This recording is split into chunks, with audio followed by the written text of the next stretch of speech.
Hi friends, आज हम बात करेंगे how to start your own business. जब आदमी एक एंटरप्रेन्योर बनता है या प्रोप्राइटर बनता है, अपना बिजनेस शुरू करने का एक मन बनाता है, तो उसमें उसके बहुत सारे सपने जुड़े होते हैं, उसका बहुत सारा इंटरेस्ट जुड़ा होता है, उसका बहुत बड़ा एक ऑब्जेक्टिव होता है कि मैं बिजनेस रन करूंगा, मैं उसमें बहुत पैसे कमाऊंगा। पैसे तो मैंने बनाने हैं, but that is the secondary objective. मैं जो बिजनेस शुरू कर रहा हूं, उससे जिन लोगों को, जो क्लाइंट्स होंगे मेरे, उनका क्या फायदा होगा, मैं उनको क्या फायदा दूंगा और क्या उनको मैं किस तरह से वैल्यू एडिशन दूंगा। What is it that they are going to take away from me, मैं उनको क्या चीज दूंगा जिससे उनका फायदा हो। जो प्रोडक्ट मैं उनको देने जा रहा हूं, क्या मेरा उस प्रोडक्ट में खुद में इंटरेस्ट है कि नहीं है।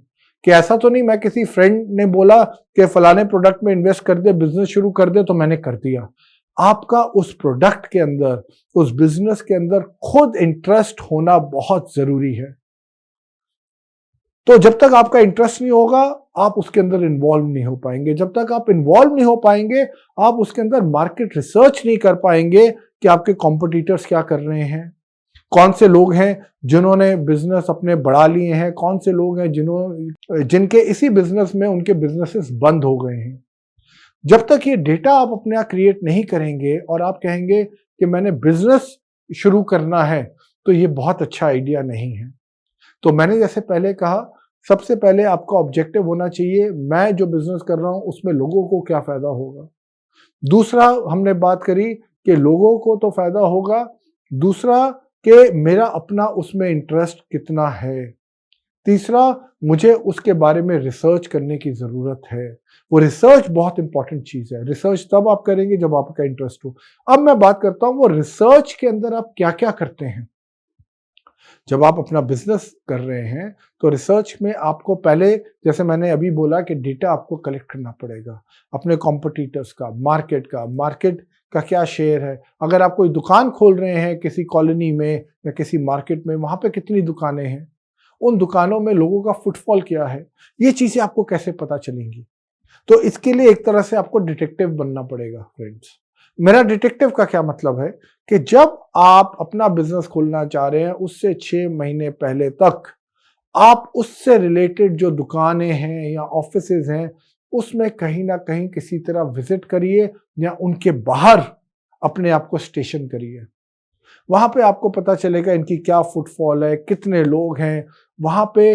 अगर कोई ऑफिस है तो वहां के कुछ एम्प्लॉय से आप दोस्ती करने की कोशिश करिए। उनसे आपको रियल टाइम आपको इंफॉर्मेशन मिलनी चाहिए कि मार्केट का क्या हाल है। बहुत टाइम होता है कि जब आदमी बिजनेस शुरू करता है, वो इम्पल्सिवली शुरू कर देता है, यार बिजनेस है तो बिजनेस का मतलब पैसा है, बिजनेस है तो बिजनेस का मतलब है यार इसमें तो मुझे कुछ ना कुछ फायदा ही होगा अगर मैं पैसे लगाऊंगा। पर ये जरूरी नहीं है।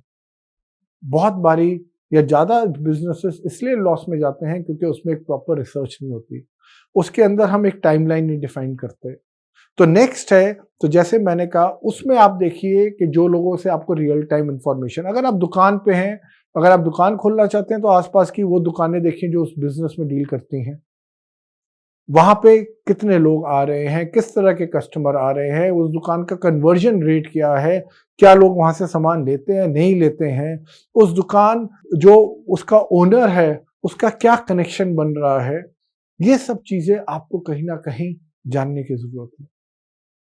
उस दुकान के अंदर आप अपने फ्रेंड्स को भेज सकते हैं, अलग अलग तरीके से आप पता लगा सकते हैं, नेट पे रिसर्च कर सकते हैं।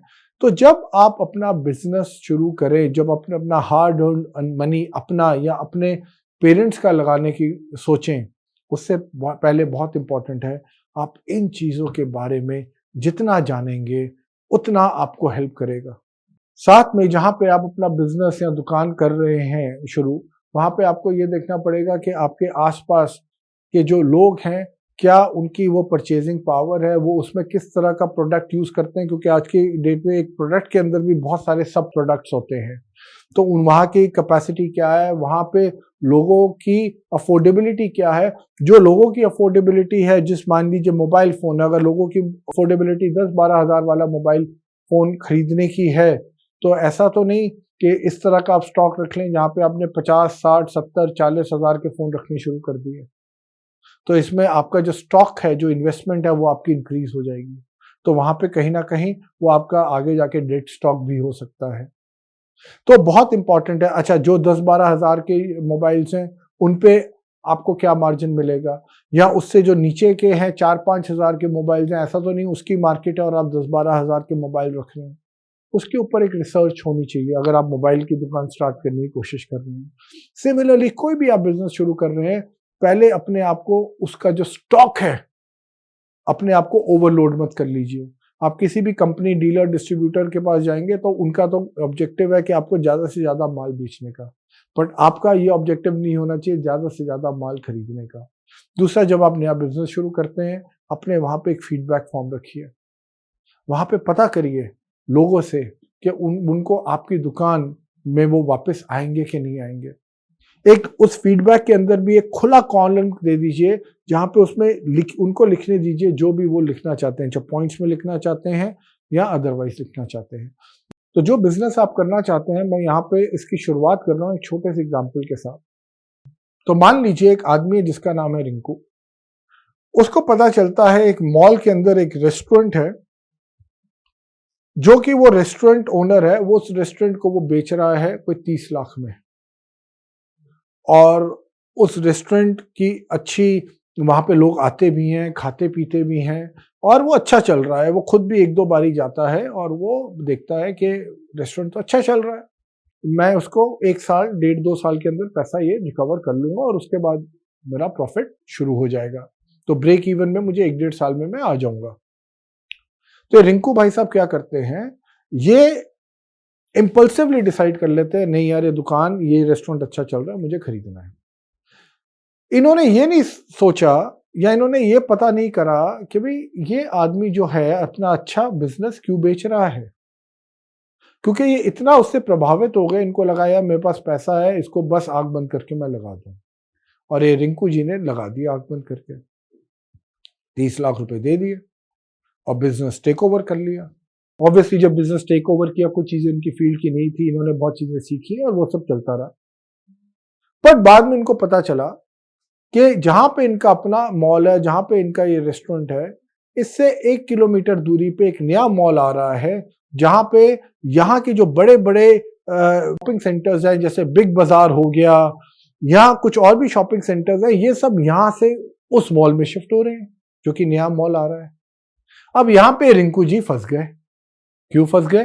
क्योंकि अगर बिग बाजार या बड़े बड़े जो शोरूम्स हैं वहां से दूसरे मॉल में शिफ्ट हो रहे हैं, इसका मतलब है चाहे इसका रेस्टोरेंट का बिजनेस अच्छा हो, पर लोगों का जो फुटफॉल है वो कम हो जाएगा। अब इनके साथ ऐसा क्यों हुआ? फुटफॉल कम हो जाएगा, बिक्री कम हो जाएगी, बिक्री कम हो जाएगी तो धंधा मंदा हो जाएगा। अब ये रिंकू जी के साथ क्यों हुआ? क्योंकि इन्होंने अपने बिजनेस के अंदर एक रिसर्च और स्ट्रैटेजी नहीं बनाई। इन्होंने इम्पल्सिवनेस में, इनको लगा मेरा फेवरेट है, रेस्टोरेंट के बारे में मुझे नॉलेज है या खाने पीने के बारे में मुझे नॉलेज है या खाने पीने का मुझे शौक है, तो चलिए मैं, पैसे हैं मेरे पास, मैं इन्वेस्ट कर देता हूँ।